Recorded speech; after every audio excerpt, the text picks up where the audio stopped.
Hola, ¿cómo estás? Yo soy Vania León de Proyecto Gela y hoy voy a hablarte sobre UMAS y ANPs.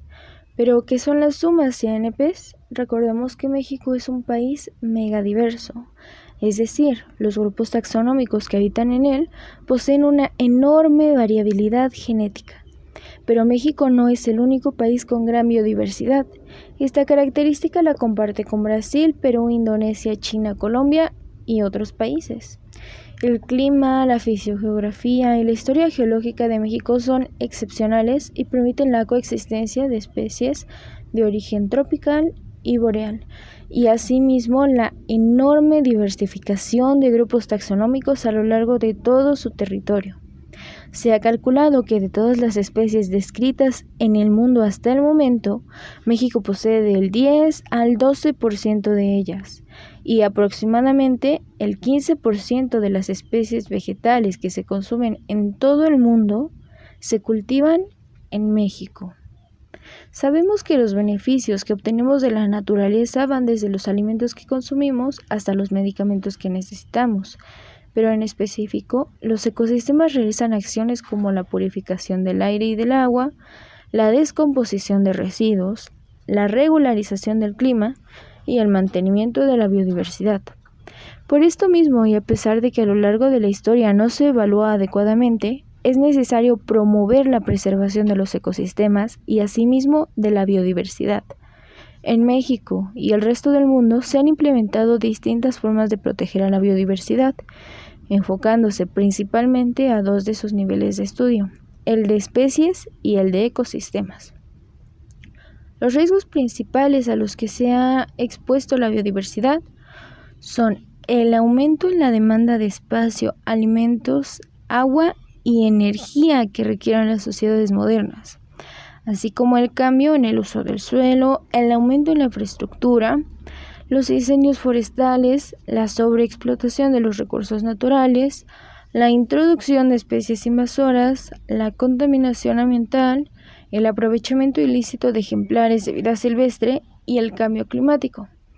Cabe mencionar que el órgano de gobierno encargado de las actividades encaminadas a promover, coordinar, apoyar y realizar actividades dirigidas al conocimiento de la diversidad biológica, así como a su conservación y uso sustentable, es la Comisión Nacional para el Conocimiento y Uso de la Biodiversidad, mejor conocida como CONABIO. Ahora sí, comencemos por aclarar que las UMAS son las unidades de manejo para la conservación de la vida silvestre.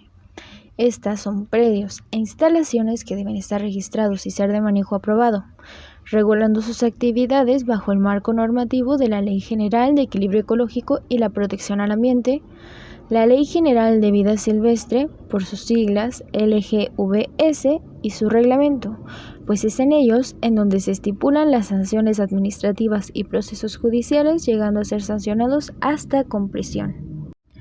Existen dos tipos de UMAS, las de vida libre y las de manejo intensivo. Las de vida libre se llevan a cabo en áreas naturales en donde no se limita el desplazamiento de los organismos, mientras que las de manejo intensivo tienen lugar en cautiverio. El propósito de las UMAS de vida libre es evaluar permanentemente el estado de los hábitats y ejemplares que viven en ellos, pues su objetivo es aprovechar y conservar. Asimismo, son una alternativa del desarrollo socioeconómico en todos los niveles, revirtiendo el proceso de deterioro ambiental siempre mediante el empleo de un plan de manejo racional y ordenado, regulado por la Secretaría de Medio Ambiente y Recursos Naturales, Semarnat. Los planes de manejo que tengan por objeto el aprovechamiento sustentable de especies de fauna silvestre se elaborarán por un responsable técnico que deberá registrarse ante la Semarnat. Las opiniones técnicas y estudios particulares que requiere la Semarnat son elaborados en su mayoría por CONABIO, así como universidades y asociaciones civiles. Las UMAS pueden tener objetivos específicos de restauración, protección, reproducción, reintroducción, investigación, rescate, exhibición, educación ambiental y aprovechamiento sustentable, entre otros. Cualquier persona que cuente con los recursos necesarios puede establecer una en pequeñas o extensas propiedades bajo cualquier régimen de tenencia de la tierra, siempre y cuando acredite la propiedad o la posesión del predio y cumpla con los trámites correspondientes. Por otro lado, podemos encontrar a las ANPs, también conocidas como áreas naturales protegidas. Son porciones de territorio cuyo objetivo es conservar a las especies y a sus ecosistemas, promoviendo así la preservación y la continuidad de los procesos evolutivos y ecológicos. Cabe mencionar que son áreas que no han sido modificadas o se evita modificar. Sus actividades siempre deben estar reguladas bajo el marco normativo de la Ley General de Equilibrio Ecológico y Protección al Ambiente. Los programas de manejo son instrumentos políticos que establecen las características de cada ANP e incluyen los objetivos de corto, mediano y largo plazo para la investigación científica, la educación ambiental, la prevención y control de contingencias, entre otros. Actualmente, la Comisión Nacional de Áreas Naturales Protegidas, CONAMP, es la responsable de todas las actividades que se realizan en las ANPs federales del país.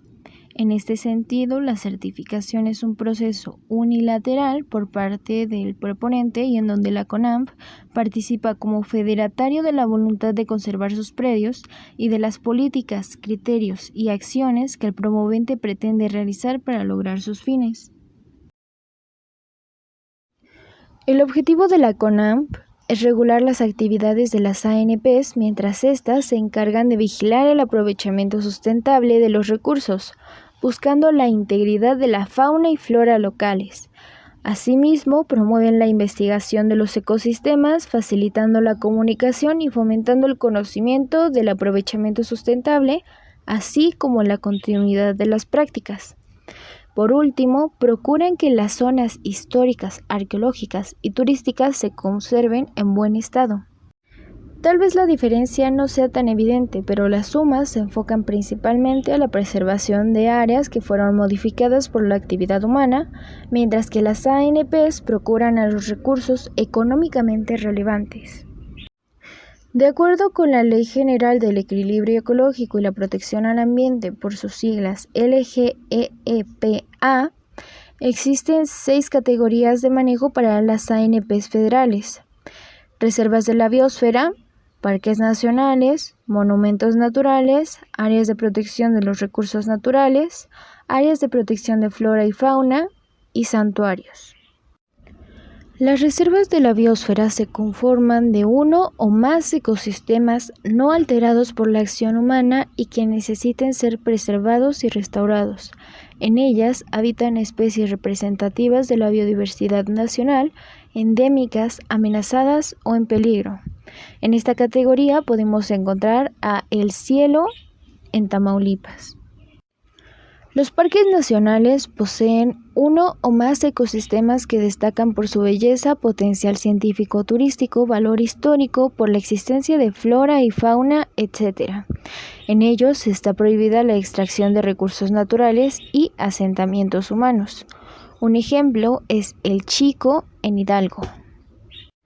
Los monumentos nacionales están compuestos por uno o más elementos naturales que deben incorporarse a un régimen de protección absoluta, pues poseen un valor estético, histórico o son relevantes para su investigación.